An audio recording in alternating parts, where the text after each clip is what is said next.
Hello everybody, कैसे हैं आप सब लोग। होप फाइन होंगे। आज मैं आपको दिखाने वाली हूँ चॉकलेट फज की रेसिपी, जो कि बाज़ार में बहुत ज़्यादा महंगी मिलती है, तकरीबन 700 से 800 रुपये में। और मैं आपको ये रेसिपी दिखाऊंगी बनानी तकरीबन 70 रुपये में आधा किलो, यानी कि 150 रुपये के अंदर ये आप फज किलो बना पाएंगे घर पे। बच्चे इसे बहुत ज़्यादा पसंद करते हैं, जिसके लिए मैंने लिया हुआ है मोडे का डार्क चॉकलेट कंपाउंड। आप किसी भी ब्रांड का ले सकते हैं, बाज़ार में बहुत ही आसानी से मिलता है। नहीं मिले तो लिंक मैंने डिस्क्रिप्शन बॉक्स में दी हुई है, आप चेक कर सकते हैं।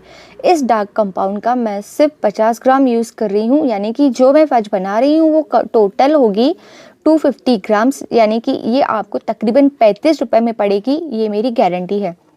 इसके बाद मैंने पैन में ऐड किया है तकरीबन 50 ग्राम मिल्क पाउडर का। पैन का गैस मैंने चालू नहीं किया हुआ है। मिल्क पाउडर आपको लगभग 15 से 18 रुपये में 50 ग्राम आराम से मिल जाएगा।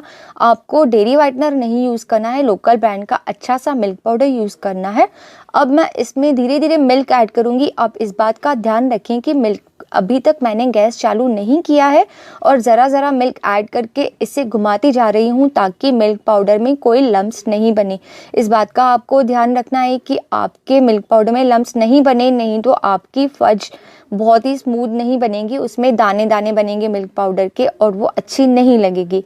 तो ज़रा ज़रा मिल्क ऐड करके मैं इसे अच्छे से मिला लेती हूँ। अब मैं इसमें ऐड करूँगी 1 चम्मच चावल के आटे का, जिससे इसमें एक अच्छी सी स्मूथनेस भी आएगी और एक गाढ़ा भी बहुत जल्दी हो जाएगा। ये ऐड कर दिया मैंने इसमें चावल का आटा। ये रेसिपी आप देख रहे हैं रेलिशियस पे। अगर आपको लगे कि आपने आज मुझसे कुछ सीखा है तो आप मुझे ज़रूर सब्सक्राइब करें और मेरे वीडियो को शेयर करना ना भूलें।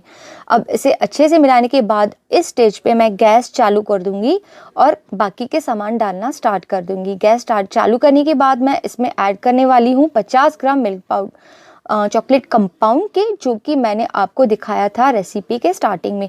चॉकलेट कंपाउंड डालने के बाद मैं इसे कंटिन्यूसली स्टर करती रहूँगी, ताकि चॉकलेट मेल्ट भी हो जाए और नीचे कढ़ाई में ये घोल लगे नहीं, क्योंकि ये घोल बहुत ही ज़्यादा गाढ़ा है, तो इसके कढ़ाई में नीचे लगने के चांसेस बहुत ज़्यादा हैं।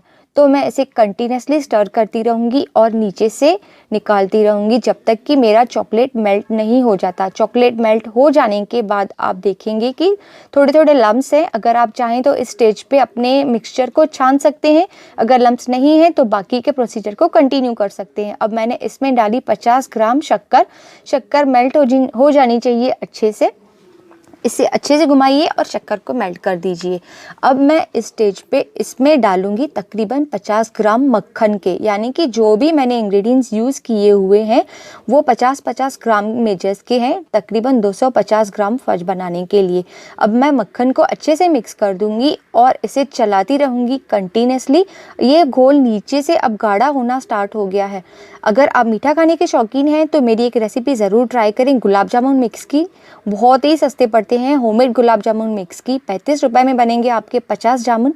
ज़रूर लिंक ट्राई करें, लिंक मैंने डाला हुआ है आई बटन में।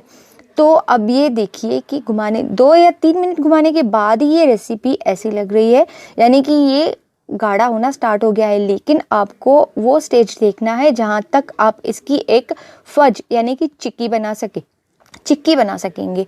तो ये स्टेज अभी तक नहीं आया है। आप इसे घुमाते रहें और देखिए वो स्टेज जब तक आप इसकी चिक्की बना सकेंगे।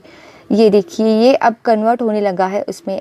अगर आपका पूरा का पूरा घोल एक डायरेक्शन में एक साइड चिपक जाए, यानी कि आप इसकी बर्फी बना सकते हैं। अब मैं गैस बंद कर दूंगी और इसे एक पैन में पोर कर दूंगी और इसे जमने के लिए रख दूंगी फ्रिज में। बेस्ट रिजल्ट के लिए आपको फ्रिज में रखना है इसको और इसे फ्रीज़ करने के लिए रख देना है 1-1.5 घंटे के लिए। ये बहुत ज़्यादा क्रीमी और स्मूथ है।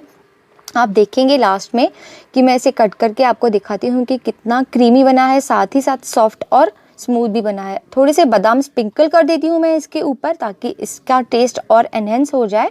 और बादाम स्प्रिंकल कर देने के बाद थोड़ा सा मैं प्रेस करके फ्रिज में रख दूँगी। इससे ज़रा सा मैं इसे अब प्रेस कर देती हूँ, ताकि कट करते वक्त मेरे बादाम नीचे गिरे नहीं। फ्रिज में प्रेस रखने के बाद आपको दिखाती हूँ कि ये बर्फ़ी कैसी बनी है। अगर आपको मेरा वीडियो अच्छा लगे तो लाइक और सब्सक्राइब करना ना भूलें।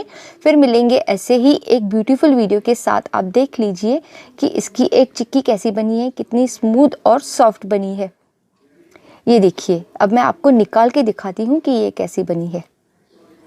Have a great time, bye.